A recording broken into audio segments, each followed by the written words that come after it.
I support two presidential candidates, and one of those two is giving me serious doubts. Here it is, election day in the USA, with millions of people planning to vote for one of the presidential candidates they're most scared of, as what they mistakenly think is a vote against the other candidate they're most scared of.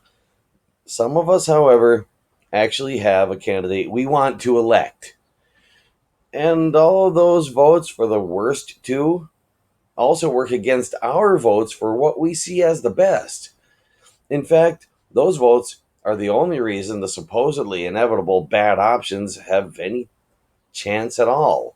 They are actually nearly inevitable, but nearly, not completely, and only because people fall for the lie that they're completely inevitable and vote for one to keep out the other. However, I have a hard time imagining that Dr. Jill Stein doesn't know the truth about the situation with Bernie Sanders, which she would gain more votes by exposing rather than sitting back and watching many of her supporters lie about.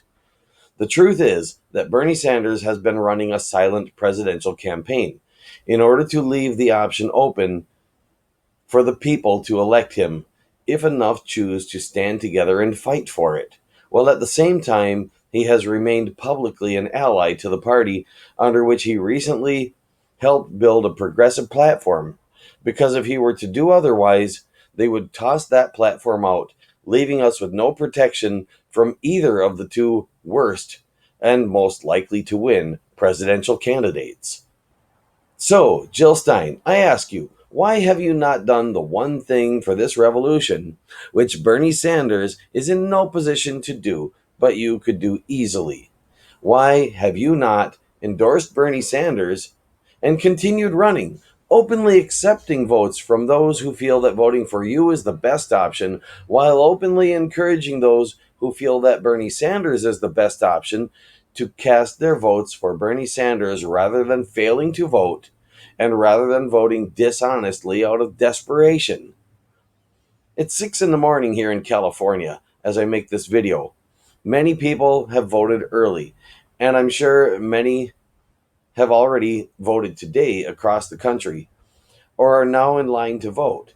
And yet, it's not too late for Jill Stein to talk about this and gain the votes of many Bernie supporters in states where votes for him are either difficult or impossible to even find a way to cast, or where votes for him will likely not be counted without enough people fighting for it.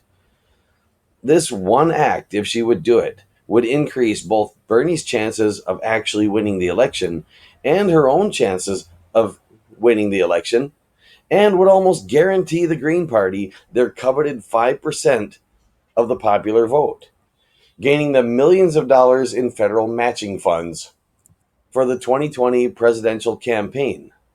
So I ask, why is Jill Stein not doing this?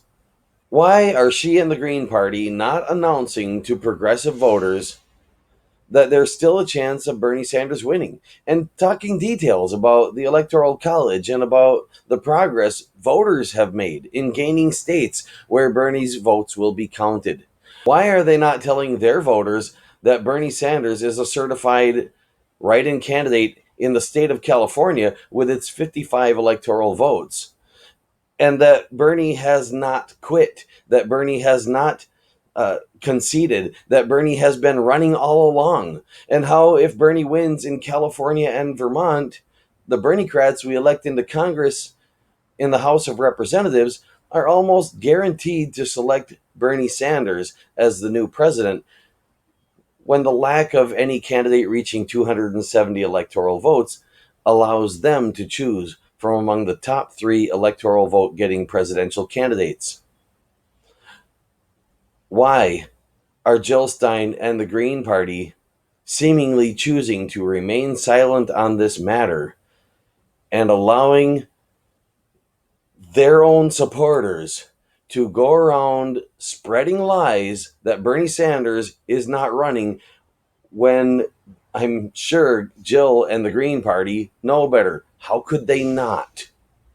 Are they that uninformed? Seriously. Do they want their supporters to look like fools when the truth comes out? Or is there some reason why they don't want a progressive candidate to actually win the presidency? Because they're aiming for 5% of the popular vote. Does anybody really think that on 5% of the popular vote, without winning a single state's electoral votes, that they really would have any chance of their candidate winning the presidency? Are any of her supporters even trying to get her to win the presidency? I only hear them talking about the 5%. That's it. And yeah, I want them to get the 5% because the Green Party is way better than the Democratic Party or the Republican Party. Or at least they seem to be. Their platform seems to be. We haven't actually given them the chance to show whether or not they'll do what they say they'll do. But I think it's about time. But Bernie Sanders, an independent, actually has a chance to win the election. Wouldn't that be good for third parties? Wouldn't that be good for the Green Party? Wouldn't that be good for the country? Wouldn't that be good for the world? So why would they not be telling their supporters this important fact? Is it possible that they really just don't know? Share this video and maybe it will get them to come forward before it's too late to make a difference in the outcome of the USA's 2016 presidential election.